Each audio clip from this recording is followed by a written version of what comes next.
सर्वप्रथम आचार्य 90 FM व सर्व दर्शकांना नवरात्रीच्या खूप खूप शुभेच्छा.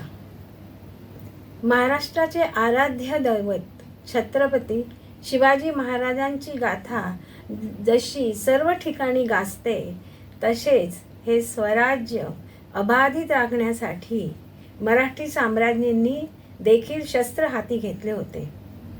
जसे आपण जिजाबाईंचे नाव घेतो, राणी लक्ष्मीबाईंचे नाव घेतो, त्याचप्रमाणे आपण अहिल्याबाई यांचे पण नाव घेतो.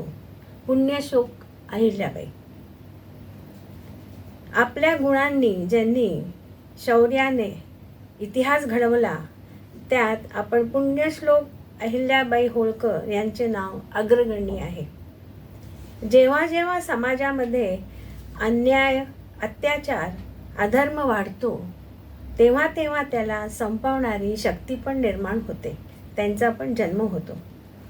तर असेच धनगर कुटुंबात नगरच्या चौंडी गावात त्यांचे पाटील माणकोजी शिंदे व सुशीलाबाई यांच्या पोटी 31 मे 1725 त्या दिवशी कन्यारत्नने जन्म घेतला.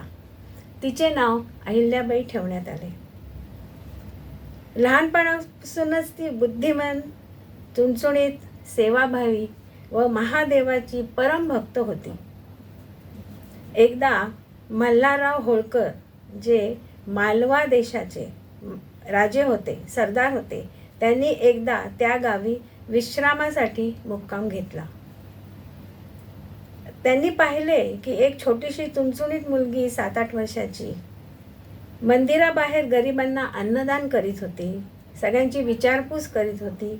तिच्यात सेवाभाव होता, श्रद्धा होती व तिची मधुरवाणी, तिची बुद्धिमत्ता पाहून मल्हारराव होळकरांनी त्यांच्या मनात आले की आपण आपल्या सुपुत्र खंडेराव हिच्यासाठी मागणी घालावी हिची.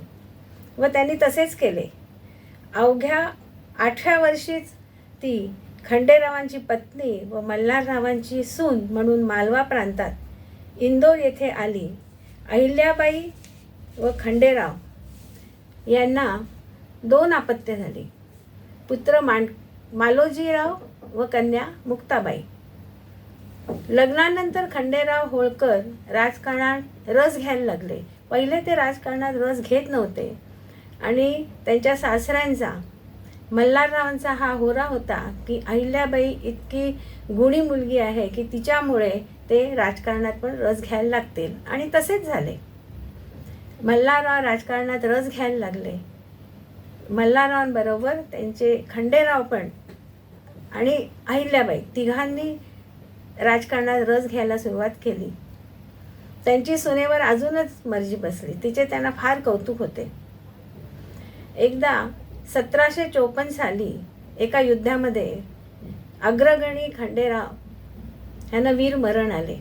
तोफाचा गोळा त्यांना लागला व तिथे धाराशायी झाले. त्यावेळेच्या प्रथेनुसार सती जाणं हे जरुरी होतं. अहिल्याबाईंनी पण सती जाण्याचे ठरवले. त्याने निर्धार केला की पतीच्या मागे कशाला जगायचे. त्यांनी तशी तयारी केली. मनाची तयारी झाली, बाकीची तयारी झाली. मल्हारराव हे सुद्धा दुःखात होते, मुलाच्या शोकात होते. पण त्यांच्या कानावर आलं की अहिल्याबाई सती जातात. त्यांनी त्याला मोडता घातला. त्यावेळेला अहिल्याबाई फक्त 29 वर्षाच्या होत्या. त्यांनी त्यांची समजूत घातली. अहिल्याबाईंना ते म्हणाले, तू आमची सून नाही, आता तू आमची मुलगा आहेस. आता यापुढे राज्याचा कारभार तूच सांभाळायचा आहेस. आणि त्यांनी अहिल्याबाईंना रणनीतीमध्ये निपुण केले. त्यांना शस्त्र, शास्त्र सगळ्याचे शिक्षण दिले. आणि त्यांचा हा बेस जो होता, आधीपासूनच त्यांच्या वडिलांनी त्यांना काही शिक्षण दिले होते. त्या काळात बायकांना, मुलींना शिक्षण दिले नसताना सुद्धा त्यांनी आपल्या मुलीला निपुण केले होते. त्यामुळे थोडी बहुत माहिती अहिल्याबाईंना होतीच. 1761 मध्ये पानिपताचे युद्ध झाले. मल्हाररावनी त्याच्यात भाग घेतला, पण त्यांचा पराभव झाला. हा पराभव त्यांच्या फार जिव्हारी लागला. या आघातामुळे व आधीच त्यांना पुत्रवियोग होता, त्यामुळे ते खचले. त्यांची मानसिक स्थिती चांगली राहील नाही लागली. त्यांचे निधन झाले त्यातच. आता अहिल्याबाई एकट्या पडल्या, पण त्या खंबीर होत्या. त्यांनी आपल्या पुत्रास गादीवर बसवले. पण त्यांचा पुत्र राजनीतीमध्ये एवढा निपुण नव्हता. ते थोडेसे शरीराने पण नाजूकसे होते. त्यामुळे काही काळानंतर त्यांचं पण निधन झालं. त्यांनी कारभार आपल्या हातात घेतल्या. त्या खचल्या नाहीत. एका हातात शस्त्र व दुसऱ्या हातात शास्त्र घेऊन त्या सरसावल्या. त्यांची नारी शक्ती जागी झाली. त्यांनी सर्व महिलांना, नारींना संघटित केलं. त्यांना उपदेश केले. त्यांच्या हातात शस्त्र दिलं. चूलमूल नुसतं न करता त्यांनी शिकवलं की आपल्याला पण आपले राज्याचे रक्षण करता आले पाहिजे. पुरुषांच्या धडाडीने पुढे येता आले पाहिजे. त्यांनी सर्व शिक्षण महिलांना दिलं व एक महिलांची सेना तुकडी उभी केली. आता इथे अहिल्याबाईंना एकटी बघून आजूबाजूचे जे राज्य होते, प्रदेश होते, त्यांना वाटलं आता मालवावर जर चढाई केली तर आपण सहज जिंकू. कारण अहिल्याबाई आता निराधार आहेत. चाल केली तर मालवावर आपण सहज राज्य करू शकतो, अशी लालसा पेशवे राघोबा दादा यांच्या मनात आली. आणि त्यांनी एक पत्र लिहिले. ते सैन्य घेऊन पुढे पुढे आले. अहिल्यादेवींना हे कळले. त्या पण काही कमी नव्हत्या. त्यांचं सगळं लक्षात आलं. त्या बुद्धिमान होत्या. त्यांना माहिती होतं की जर ते सेना घेऊन येतात म्हणजे ते आपल्यावर चाल करायलाच येत आहेत. त्यांनी एक सणसणीत पत्र लिहिलं राघोबा दादांना आणि त्यांनी सांगितलं की आपण बेशक सैन्य घेऊन येऊ शकता, आपण पण एवढं तुम्ही लक्षात ठेवा की जेव्हा मालवामध्ये तुम्ही प्रवेश कराल तेव्हा पहिलं महिलांच्या तुकडीशी तुम्हाला सामना करायला लागेल. इथे महिला तुम्हाला आधी समोरे जातील, त्यांच्यावर तुम्ही विजय कराल तरच तुम्हाला पुढे आतमध्ये यायला मार्ग मिळेल. हा विचार राघोबा दादांना अजिबातच नव्हता.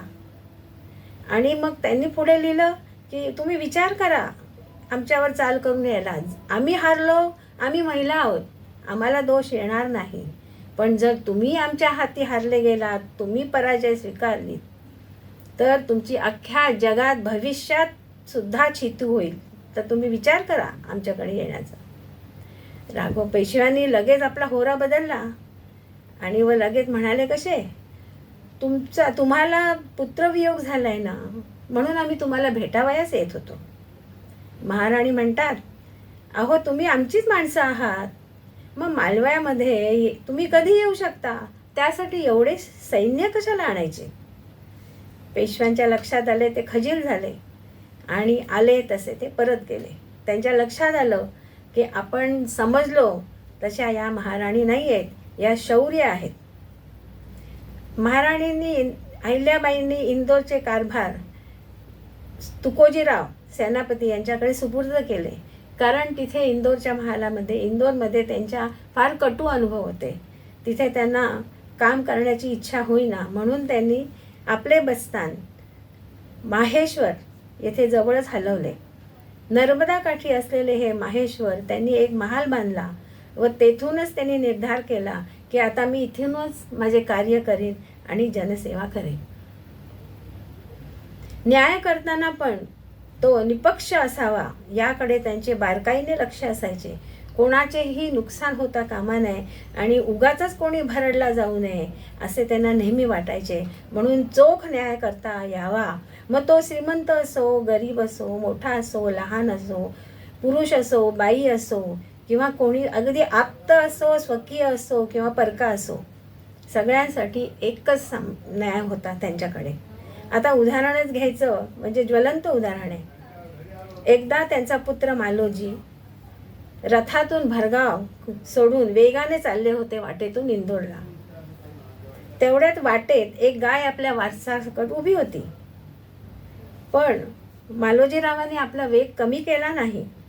वासरू रथाखाली चिरडले गेले व ती गाय वासराच्या शेजारी उभी राहून अश्रू गाळत होती. काही वेळाने अहिल्याबाई तिथून येत होत्या. त्यांनी हे दृश्य पाहिले. त्यांनी आजूबाजूला विचारले, हे कोणी केले. सगळ्यांनी सांगितले हे मालोजीरावांनी गेले. त्यांना भयंकर राग आला, म्हणून तडक त्या वाड्यावर गेल्या आणि त्यांनी सुनेला विचारले की एका मातेच्या समोर जर तिचं पुत्र मारलं गेलं, कोणी त्याला चिरडलं गेलं, तर त्याला काय दंड द्यायचा, आता हे तूच सांग. सून उत्तरली, ती म्हणाली, महाराणी त्यांनी जसा व्यवहार केला आहे त्यांच्याबरोबर पण तसाच व्यवहार करावा, त्यांना पण देहदंडच द्यायला पाहिजे. महाराणी यांना बरं वाटलं. त्यामुळे की आता आपण सुद्धा आपल्या मुलाला देहदंडच द्यायला पाहिजे. बाकीचे जे सरसैनिक होते, तिथे माणसं उभी होती, त्यांचे आपत्ती होते, हे सगळ्यांनी त्यांना याच्यापासून पराभूत करायचं हे केलं की तुम्ही आहो, तुमचा तो मुलगा आहे, तो पुत्र आहे, उद्याचा राज्यकारभार सांभाळणार आहे, तुम्ही असं करू नका. पण अहिल्याबाई डगमगल्या नाही. रथात कोणीही बसायला तयार नाही.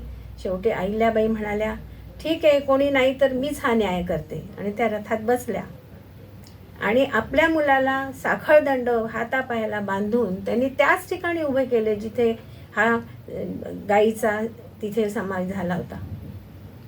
रथ सोडला त्यांनी भरगाव. पण काय चमत्कार, त्या स्थितीत सुद्धा जेव्हा त्या जागेवर आल्या तर काय बघतात, ती गाय मध्ये आडवी आली रथाच्या. आणि ती इतक्या करुण ह्यानी तिच्या डोळ्यात अश्रू असताना ती अहिल्याबाईंकडे एकटक बघत होती. जणू काही ती सांगत होती की मी माझ्या वासरूला हरवलं, त्याला मी घालवलं, तो आता माझ्या जीवनात नाही आहे, तसं तू करू नकोस. तुझा वासरू, तुझा पुत्र तू घालवू नकोस. कारण आपलं पुत्र गेला की काय कष्ट होतात ते मलाच माहिती. सगळ्यांच्या हे लक्षात आलं. अहिल्याबाईंना पण वाईट वाटलं आणि त्यांनी निश्चय केला की आता मालोजीरावांना आपण सोडून द्यावे. त्यांनी मालोजीरावांना सोडून दिले. ह्याच्यावरनं आपल्या लक्षात येतं की न्यायदान करताना त्यांनी आपल्या पुत्राचा सुद्धा एक काहीही केलं की माझा मुलगा आहे तर त्यांना स्वार्थसुद्धा शिवला नाही. न्यायदान करताना त्यांनी दानाचाच विचार केला आणि न्यायदान करताना त्या नेहमी शिवलिंग आपल्या हातात ठेवत असत. का ठेवत असत? का तर निपक्ष न्याय निवडता यावा आणि त्यांना त्यामुळे त्यांना शिवयोगिनी हे नाव पडलं. लोक त्यांना शिवयोगिनी म्हणत असत आणि सगळ्यांना निश्चय होतं की निश्चित या आपल्याला व्यवस्थित आपला न्यायदान करणार. त्यांना धनगरची वाघीण असं पण म्हणत असत. आपल्या महाराष्ट्रात अनेक महाराण्या होऊन गेल्या, पण पुण्यश्लोक महाराणी ही एकच, म्हणजे पुण्यश्लोक अहिल्याबाई देवी. त्यांनी अगणित समाजकार्य केले. फक्त महाराष्ट्रातच नव्हे तर देशभरात त्यांनी भरपूर समाजकार्य केले आणि त्यामुळे त्या सगळ्यांच्या माऊली झाल्या. लोकांनी त्यांना देवीची पदवी दिली. जे मुघलांनी आपले खूप अत्याचार केले, आपली देवळं, मोठी मोठी देवळं त्यांनी सगळी पाडली. रामेश्वरचं पाडलं होतं, सोमनाथसुद्धा, ही सगळी मोठी मोठी देवळं महाराणींनी त्यांचा सगळ्यांचा जीर्णोद्धार केला. आणि ते सुद्धा स्वखर्चाने. त्यांनी 16 कोटी रुपये खर्च केले जीर्णोद्धार करण्यासाठी. अगदी आपण म्हणतो केदारनाथ आणि बद्रीनाथपर्यंत त्या गेला आणि त्यांनी मंदिरांना उभे केले.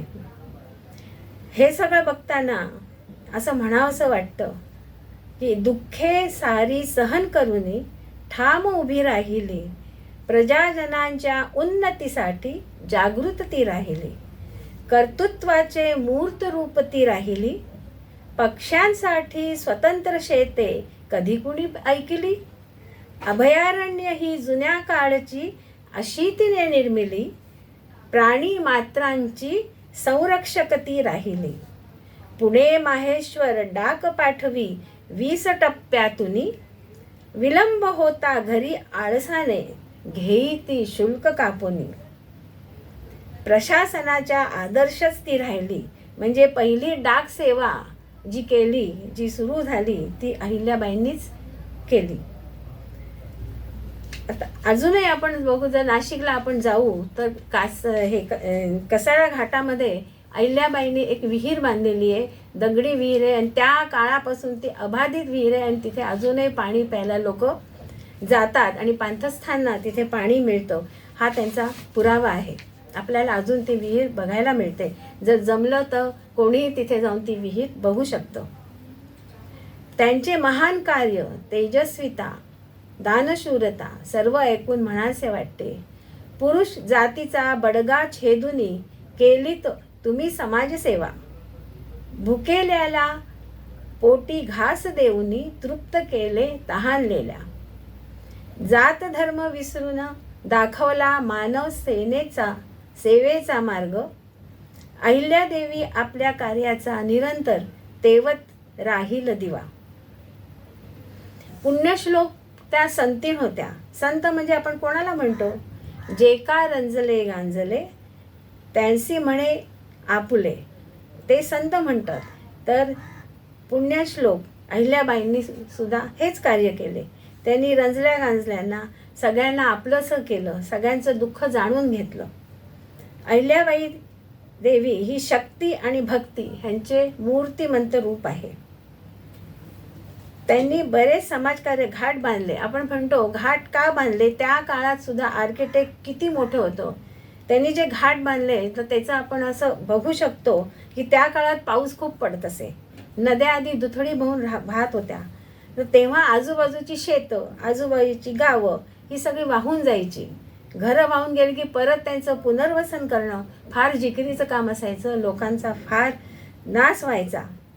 म्हणून त्यांनी असे घाट बांधले. आपण अजूनही बघू शकतो की त्यांनी असे घाट, अबाधित घाट बांधले की कितीही पाणी, कितीही पूर आलं तरी ते गावात शिरत नसे. त्यामुळे गाव आणि शेती ही नेहमी चांगली राहिली, अबाधित राहिली. आणि मुख्य म्हणजे हे जे घाट बांधले, जर बायकाईंनी बघितले तर त्याचं जे पाणी तिथे धुणं पण धुवत असत, तिथे जनावरं पण धुवत असत. पण तरीसुद्धा ती अशी बांधणी आहे, बारकाईने तुम्ही बघितलं तर कळेल तुम्हाला की हे जे पाणी धुण्या बिण्याचं होतं ते एका साईडनी जात होतं आणि नदीचं पाणीचा प्रवाह तो दुसऱ्या साईडनी जायचा. इतकं स्थापत्यशास्त्र तेव्हा पण प्रगत होतं, हे आपण मान्य केलं पाहिजे. आणि गरिबांना म्हणजे तेव्हा गरीब शेतकरी होते, त्यांच्याकडे काही, तर त्यांना लोकांना त्यांनी काय केलं, त्यांच्या शेतामध्ये त्यांनी 12 झाडं लावली. फळांची झाडं त्यांनी प्रत्येकाच्या शेतात लावली. त्या 12 झाडांचं काय होतं, पहिले जी 7 झाडं होती ना त्याचं त्या मालकाने त्याची फळं चाखायची, त्याचं उत्पन्न त्या मालकाने घ्यायचं. उरलेली जी 5 झाडं होती ती झाडाची फळाचं जे काय येईल उत्पन्न ते त्यांनी राज्याला द्यायचं. असं बांधून दिलं. त्यामुळे प्रत्येकाला खायला मिळालं, प्रत्येकाला सगळं मिळालं, पैसा मिळाला.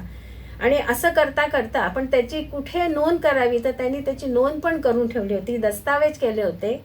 त्यामुळे 7-12 असं करता करता 7-12 उतारा हा आज अजूनही आपण वापरतो जमिनीसाठी, जमिनीच्या मालकीचा हक्क सांगण्यासाठी. असं त्यांचं कार्य होतं. त्यांनी ह्याप्रमाणे तब्बल 28 वर्ष राज्य केलं.